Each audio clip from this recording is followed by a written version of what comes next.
ఆర్మూర్ పాత్రికేయ మిత్రులకు నమస్కారం. ఆర్మూర్ మండలంలోని అంకాపూర్ గ్రామంలో డబల్ బెడ్రూమ్లలో జరిగిన అవకతవకల మీద విచారణ జరపాలని చెప్పి 4 రోజులు రిలే నిరాహార దీక్ష చేయటం జరిగింది. అయితే ఈ సందర్భంగా నిజామాబాద్లో ఆర్మూర్ శాసనసభ్యులు రాకేష్ రెడ్డి గారు అరవింద్ గారితో ప్రెస్ మీట్లో ఉన్నప్పుడు పత్రికా విలేకరులు అయ్యా మన్ని సొంత గ్రామంలోనే డబల్ బెడ్రూమ్లలో అవకతవకలు జరిగినాయి, మరి దీని సంగతి ఏంది అని చెప్పి వాళ్ళు అడిగితే ఎమ్మెల్యే గారు అంత చౌకబారు ఉద్యమం చేస్తున్నారని చెప్పే పద్ధతుల్లో మాట్లాడండి. అయ్యా అసలు చౌకబారు చేస్తున్నది మీరు. వాస్తవంగా ఉన్న పేర్లన్నీ తొలగించి నీ మనుషుల్ని పెట్టుకున్నటువంటి పరిస్థితి నీది. ఇప్పుడు ఇంతదాకా వచ్చింది, ఎక్కడ నా పరువు పోతుందో అనే ఆలోచనతోని నాకేం సంబంధం, కలెక్టర్కి తెలుసు, ఆర్డీఓకు తెలుసు, తహసీల్దార్కు తెలుసు, ఈ లిస్ట్ను ఆమోదించినటువంటి జూపల్లి కృష్ణారావు గారికి తెలుసు అని చెప్పి చేతులు దులుపుకుంటున్నాను. అయ్యా అసలు లిస్ట్ తయారు చేసింది ఎవరు, తయారు చేసిందని తీసుకుపోయింది ఎవరు? అసలు కలెక్టర్కి సంబంధం లేదు, ఆర్డీఓకి సంబంధం లేదు, సబ్ కలెక్టర్కి సంబంధం లేదు, తహసీల్దార్కి సంబంధం లేదు. నీ మనుషులు ఎవరి పేర్లు పెట్టాలంటే వాళ్ళ పేర్లు వాళ్ళ మీద ఒత్తిడి తీసుకొచ్చి పెట్టించింది మీరు. ఇవాళ తప్పించుకొని మాట్లాడటం అంటే ఇంతకంటే దుర్మార్గమైన పద్ధతి ఇంకోటి లేదు. ఏది ఏమైనా తప్పు జరిగితే దాన్ని సరిదిద్దుకోవాల్సిన బాధ్యత నీది. మేము ఎర్రజెండా పార్టీలకు చెప్పినాం, వాళ్ళు చౌకబారు పద్ధతులు, ఎర్రజెండా పార్టీలు ఎప్పుడు కూడా చౌకబారు పద్ధతులు చేయరు. అది నువ్వు చేసినావు కాబట్టే ఇవాళ ఇతరుల మీదకి నెట్టే ప్రయత్నం చేస్తున్నావు. ఇప్పటికైనా నీకేమాత్రం చిత్తశుద్ధి ఉన్నా నేను కలెక్టర్ గారికి చెప్తా, లెటర్ రాస్తాను చెప్పుడు కాదు, కలెక్టర్ గారికి లెటర్ రాయండి, మరోసారి ఎంక్వైరీ చేసి నిజమైన అర్హులు ఎవరైతున్నారో వాళ్ళకు మాత్రమే డబల్ బెడ్రూమ్లు ఇవ్వమని చెప్పండి. అప్పుడు నీ నిజాయితీ ఏందో బయటకు వస్తుంది. అంతేగాని నేను పక్కకు 2 ఎకరాల భూమి తీసుకున్నా, దాంట్లో నేను మళ్ళీ ఇల్లు కడతా, ఇవి ఎవరికండి చెప్పుడు? ఒకవేళ నీకు అంత నిజంగా కట్టియాలనే షోక్ ఉంటే ముందు కట్టిన ఏవైతున్నాయో అవి నిజమైన లబ్ధిదారులకు ఇవ్వండి, ఆ తర్వాత నీ మనుషులకు ఇవ్వాలనుకుంటే అందులో ఇచ్చుకో, నేను ఎవడొద్దని చెప్పాడు. కాబట్టి మీరు ఈ పద్ధతుల్లో నువ్వు తప్పు చేసి ఇతరుల మీద తోయటానికి ప్రయత్నం చేయటాన్ని మేము సహించేది లేదు. భవిష్యత్తులో ఇట్లాంటి పనులు చేస్తే మేము ఊరుకునేది లేదు. అదే కాదు, ఇప్పటికీ ఇంకా కొటార్మూరులో డబుల్ బెడ్రూమ్లు కట్టిన ఖాళీ ఉన్నాయి, ఆర్మూరులో కట్టిన ఖాళీ ఉన్నాయి, ఇతర జాగాలలో కట్టినవి ఖాళీ ఉన్నాయి. వాటి విషయంలో కూడా నిధులు తీసుకొచ్చి వాటిని రిపేర్ చేసి నిజమైన లబ్ధిదారులకు ఇవ్వండి, అప్పుడు మీకు ఏమైనా పేరు వస్తుంది. అంతేగాని మీరు ఏదో పద్ధతుల్లో తప్పించుకోవటానికి మా అంకాపూర్లో ఇచ్చేసినా అని చెప్పి అది చేస్తే లాభం లేదు. మొత్తం ఇల్లు లేని పేదలందరినీ రోడ్ల మీద తీసుకొస్తాం, ఖచ్చితంగా పెద్ద ఎత్తున ఉద్యమం చేస్తామని చెప్పి ఈ సందర్భంగా మేము హెచ్చరిస్తున్నాం. అధికారులారా, మీ మీద ఎత్తున్నాడు కాబట్టి ఇప్పటికైనా మీరు దానికి తగ్గట్లు చర్యలు తీసుకొని అనర్హులను తొలగించాలని చెప్పి, లేకపోతే వాళ్ళ ప్రమేయం లేకుండా అధికారుల ప్రమేయమే ఉంటే అధికారుల మీద కఠిన చర్యలు తీసుకోవాలని చెప్పి మేము డిమాండ్ చేస్తున్నాం. ఇవల్ల సిపిఎంఎల్ మాస్ లైన్ ప్రజాబంధ కుమారనారాయణ భవన్లో ప్రెస్ మీట్ నిర్వహించడం జరుగుతూ ఉంది.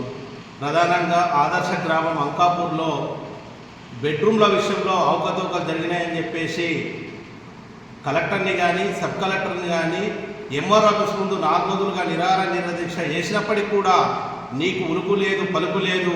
కానీ ఎక్కడో ప్రెస్ మీట్ పెట్టేసి నాకు సంబంధం లేదు, అధికారులకు సంబంధం అని చెప్పేసి చెప్తా ఉన్నావు. ఒక వాస్తవాన్ని కూడా నువ్వు అంగీకరించాల్సినటువంటి పరిస్థితి కూడా ఉంది. ఇవాళ భూమిపుత్రులు ఎవరు అని మేము ప్రశ్నిస్తూ ఉన్నాం రాజశేఖర రెడ్డిని.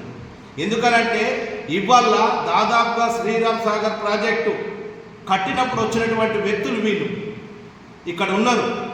కానీ ఇవాళ నీ దగ్గర 10 ఏళ్ల కిందట ఒక ఫోటోగ్రాఫర్ పనిచేస్తున్నాడు ఇవాళ భూమిపుత్రుడు అవుతాడు అని చెప్పేసి నేను ప్రశ్నిస్తూ ఉన్నాం.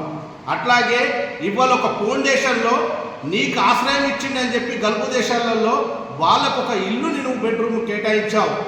ఇది మరి ఎట్లా కరెక్ట్ అవుతుందని చెప్పేసి నేను ప్రశ్నిస్తూ ఉన్నాం. అట్లాగే జాబ్ ఉన్న వాళ్ళకి ఇచ్చినావు. ఒకటే కుటుంబంలో 3 ఇళ్ళు 4 ఇళ్ళు ఇచ్చినటువంటి చరిత్ర ఉంది. కాబట్టి ఇట్లాంటి కమ్యూనిస్టుల మీద, ఒక ఎర్రజెండా పార్టీ మీద ఇవాళ నువ్వు బురద చల్లాలనుకుంటే చివరకు ఏం జరుగుతుందో అనేటటువంటి విషయం కూడా ఇప్పటికే నీకు తెలుసు. కాబట్టి ఏదైనా నువ్వు ప్రజాశక్తిలో తెలుసుకుందామంటే వీడిస్ మీ ఊర్లో పెట్టినా సరే ఎక్కడికైనా మేము సిద్ధంగా ఉన్నామని చెప్పేసి ఈ సందర్భంగా తెలియజేస్తూ ఉన్నాం. కాబట్టి ఈ చౌకబారిన రాజకీయాలు అవి నీకే వదిలేస్తూ ఉన్నాం. మా కమ్యూనిస్ట్ పార్టీలకు అవకాశం లేవు కనుక ఏదైనా పేద ప్రజలకు నువ్వు ఎట్లయితే కలెక్టర్కి చెప్పి వాళ్ళు అర్హులు కాకపోతే ఖచ్చితంగా క్యాన్సల్ చేసి నేను ఇప్పిస్తానన్నావో ఆ మాటను నిలబెట్టుకోవాలని చెప్పి సిపిఎంఎల్ మాస్ లైన్గా మేము డిమాండ్ చేస్తూ ఉన్నాం. శ్రీయుత గౌరవులైనటువంటి మరి ఎమ్మెల్యే రాకేష్ రెడ్డి గారికి మా యొక్క ధన్యవాదాలతో మాట్లాడుతూ, ఇప్పుడు ఈ జరిగిన అంకాపూర్లో ఘటన ఇది ఘోరమైన ఘటన. మేము ఎమ్మెల్యే గారు మేము భూమిపుత్రులుగా మా మొక్కలు చూడు ఒకసారి. ఇప్పుడు మేము భూమిపుత్రులంగా మీరు మాట్లాడారు విషయంలో ఊరు అంతా చూశారు. మరి ఎవరు భూమిపుత్రులు? వాళ్ళైనా ఇప్పుడు మీరు ఇచ్చిన వాళ్ళే భూమిపుత్రులా? మరి అధికారులను అడుగుతా, అధికారులకు తెలుసు వాళ్ళు చేసిరు వీళ్ళు చేసిరు అంటే అధికారుల దగ్గరికి కూడా వెళ్ళాము. వాళ్ళ దగ్గరికి వెళ్తే మీ ఎమ్మెల్యే చేసిన వాళ్ళు అంటున్నారు. మిమ్మల్ని అడిగితేనేమో అధికారులు చేసిరని మీరు ప్రశ్నలో మాట్లాడుతున్నారు. మరి ఎవరి మాట నమ్మాలి? మరి నిజం బయటపడాలంటే ఇది ఎవరు బదనమవుతారో నువ్వే మెయిన్ కారణం, నువ్వే బదనమవుతావు. చేసిరు ఎవరు దేవుడికి గుర్తు అది అన్నీ బయటపడతాయి. నువ్వు ఎందుకు బదనమవుతావు? ఎమ్మెల్యే గారు నీ మీద ఉంచుకో దయచేసి. ఆ భూమిపుత్రులు అన్న విషయాన్ని తీయకు. అర్హులైన వాళ్ళు ఎవరు వాళ్ళని గట్టిగా గమనించి మళ్ళీ దాన్ని సర్వే చేయించి అధికారాలు నిలిపించి నీ పేరు నిలబెట్టుకో. ఎందుకంటే మనం 87 తిరిగినాం, మంచి పేరు తెచ్చుకున్నాం, గిలకడ ముందే పేరు తెచ్చుకున్నాం. దయచేసి నీకు నేను మన అంకాపూర్ గ్రామం నుంచి నేను పోషెట్టిని మాట్లాడుతున్నా. ప్రతి ఒక్క ఊరు వాళ్ళు నాకు ఫోన్ చేసి అడుగుతున్నారు, మీరు ఇంత మంచి పేరు తెచ్చుకున్న వాళ్ళు ఇంత ఘోరంగా జరుగుతుందంటే నాకు బాధ అనిపిస్తుంది. దయచేసి ఎమ్మెల్యే గారు ఇది అర్జెంటుగా దీన్ని చర్య తీసుకొని మీరు మీటింగ్ పెట్టి దీన్ని మాకు ఏదో ఒకటి క్లియర్గా చేసేయాలని మీకు ధన్యవాదాలు చెప్తున్నాను. భూమిపుత్రుల నుంచి మేము కూడా దాంట్లో మేము కూడా బిలవుతాం సార్. 45 ఏళ్ళ నుంచి మేము అంకాపూర్లో గుడిసెలు వేసినప్పటి నుంచి మేము అంకాపూర్లో ఉంటున్నాం. ఇప్పుడు మీరు వంచిన దాంట్లో కూడా చాలామంది ఎక్కడి నుంచో వచ్చి బతికి 5-10 ఏళ్ళ నుంచి ఉన్న వాళ్ళు కూడా చాలామంది ఉన్నారు సార్. దాంట్లో కూడా మీరు దాన్ని గమనించి మరి వాళ్ళు భూమిపుత్రులా మేము భూమిపుత్రులా అది మీరు సర్వే చేయించి దాంట్లో ఉన్న వాళ్ళని అనర్హులను తీసేసి అర్హులను కేటాయించాలని మేము డిమాండ్ చేస్తున్నాం సార్. ఇంకో విషయం ఏంటంటే మీరు అన్నారు కదా అధికారులు తప్పు చేశారు, మాకు సంబంధం లేదు అన్నారు కదా సార్. దాంట్లో కూడా అధికారులు వెళ్ళి మేము కూడా చాలా అడిగాం.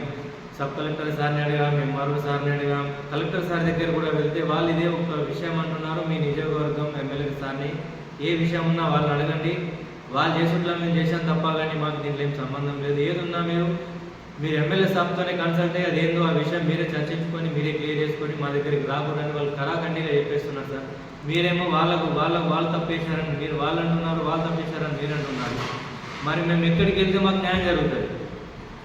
మేము ఈ సిపిఎం పార్టీ తరఫు నుంచి అన్న వస్తే మీరు వాళ్ళ గురించి కూడా తప్పు ప్రచారం చెప్పి వాళ్ళు ఏదో రాజకీయం చేస్తున్నారని వాళ్ళ మీద మీరు దుమ్మెత్తిపోస్తున్నారు. మరి మేము లేని వాళ్ళం ఎవరి దగ్గరికి వెళ్ళి ఎవరితో సాయం అడగాలి సార్? మీరు సర్వే చేయిస్తున్నారు, ప్లీజ్ సార్ దయచేసి మీరు కలెక్టర్ దగ్గర తీసుకొచ్చి మీరు నిలబడి సర్వే చేయించి మరి ఇది ఏంది ఏం కథ చేయించి మళ్ళీ సిరీ సర్వే చేయించి మమ్మల్ని మేము భూమిపుత్రులు కాదని చెప్తున్నారు. రండి సార్, మా ఇంటికి వచ్చి చూడండి.